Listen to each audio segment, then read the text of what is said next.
This past Sunday, I was delighted to find the phrase "Christ is King" was the top trend on Twitter. It was, of course, Palm Sunday, the day we Christians set aside to celebrate the triumphal entry of Jesus into Jerusalem.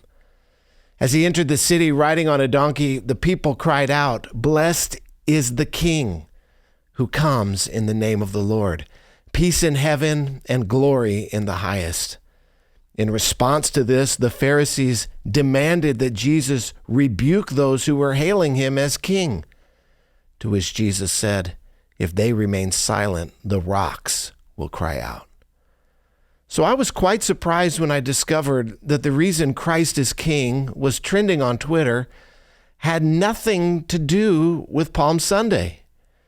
Instead, the reason it was trending was because some conservative political pundits were saying that the phrase "Christ is King" is inherently anti-Semitic. Seemingly out of nowhere on Palm Sunday came all of these wild statements by well-known personalities with very large followings saying that Christ is King is an anti-Semitic slur. And seeing as how the name of our church is literally Christ is King Church, I wanted to take a second to respond to those allegations. Jesus claimed to be king. This was Christ's claim. We see this all throughout the Passion narrative. Jesus does not deny, but affirms he is king. Pontius Pilate acknowledges as much when he has nailed to the top of his cross the sign that says, "Here is Jesus, the King of the Jews." But even more important than the claims during the Passion story, Christ also claimed to be king after he rose from the dead. Just before he ascended into heaven, Jesus declared that all authority in heaven and on earth had been given to him. This claim Christ made was of ultimate authority over everything, over every person, over every institution, over every nation, over every government, over everything. Christ's claim was not, "I will be king someday off in the distant future." No, his claim was, "I am king today." Christ is king today. This is not an opinion. This is not a wish. This is reality. In fact, this is the bedrock and foundational truth that is under all reality itself. Hebrews 1:3 says that he, that is Jesus, upholds the universe by the word of his power. Colossians 1:16 and 17 says, "For by him all things were created, in heaven and on earth, visible and invisible, whether thrones or dominions or rulers or authorities, all things were created through him and for him. And he is before all things, and in him all things hold together." If Christ were not king, nothing would exist. His person and lordship as supreme sovereign over all creation is the precondition that makes existence possible. Nothing exists without Jesus or apart from Jesus. Christ's reign is supreme over all. This is the message that Jesus preached. So we have to ask, was Jesus, who was a first-century Jew who claimed to be the Jewish Messiah, was he an anti-Semite? Did Jesus hate his own people? Obviously not. The apostles preached, "Christ is King." Not only is this what Jesus claimed, this is what his apostles preached. The apostles who were themselves all Jews. They were not Jew haters. They loved their own people. And when they, the apostles, went to the Jewish people, what did they preach? They preached the good news, the gospel of the kingdom of God. They preached Christ is King. Look at Peter on the day of Pentecost. "Let all the house of Israel therefore know for certain that God has made him both Lord and Christ, this Jesus whom you crucified." Was Peter an anti-Semite? Just a few chapters later, we find Peter still observing the Jewish dietary restrictions. He does this in disobedience to a direct command from Jesus. At this point in Peter's life, he's more Jewish than Jesus. This simply underscores the point that Peter did not hate the Jewish people, but he did preach Christ is King. What about the Apostle Paul? Well, we know that his first stop everywhere he went was to who? To the Jew first.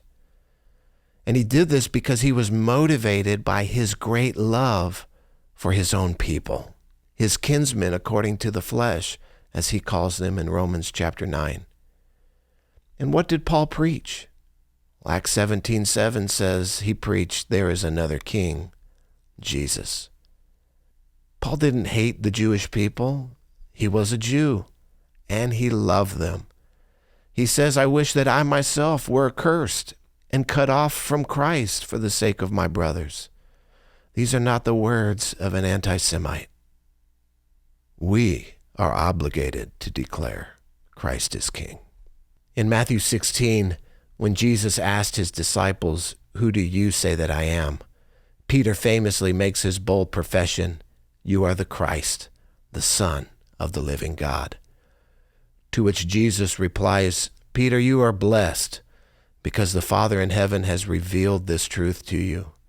And upon this rock I will build my church, and the gates of hell will not prevail against it. Peter, however, is not the rock upon which Christ is building his church. Peter's profession is the rock. And what was that profession? Jesus is the Christ, the Messiah. The profession was that Christ is King. And this is the rock upon which Jesus is building his church. Before Jesus ascended into heaven to be seated on his throne as King of all creation, he commissioned his followers to go and declare that message to every nation and tribe in every language, to all people, Jew and Gentile, male and female, slave and free, to anyone and everyone who will listen, and to make this declaration of his kingship unapologetically, with boldness, with clarity, with zeal, and with love. This is the good news, the gospel. Christ is risen. Christ is victorious. Christ is King. And he, even now, is making all of his enemies a footstool for his feet. This is the message that the Pharisees tried to silence on Palm Sunday. This is the message that started riots in the book of Acts. And so it should come as no surprise whatsoever that it would in our day draw the same ire of those who refuse to bow the knee to King Jesus. If Twitter is the new town square, then that is absolutely where we must declare that Christ is King. And if we do a good job, we should also expect a few angry mobs. And that's okay, because our King said, blessed are you when others revile you and persecute you and utter all kinds of evil against you falsely for my name's sake. Rejoice and be exceedingly glad. So, you may be called a racist, you may be called an anti-Semite, you may be called a homophobe, Islamophobe, a transphobe, all the phobes, but all the name-calling in the world cannot unseat Christ, who is seated as King of all creation. But what if there are those who are using the phrase as an anti-Semitic slur? What if there are those who do hate the Jewish people and are using this phrase in an insincere way? Well, to that I simply quote the Apostle Paul in Philippians chapter 1. Some indeed preach Christ from envy and rivalry, but others from goodwill. The latter do it out of love, knowing that I am put here for the defense of the gospel. The former proclaim Christ out of selfish ambition, not sincerely, but thinking to afflict me in my imprisonment. What then? Only that in every way, whether in pretense or in truth, Christ is proclaimed. And in that I rejoice, yes, and I will rejoice. If Christ is proclaimed, let us rejoice. Some will do it with pure hearts, and may that be us.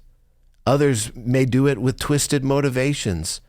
But if Christ is proclaimed, again I say, let us rejoice. And let us also guarantee that the rocks will not cry out in our generation, because we will be faithful to declare Christ is King.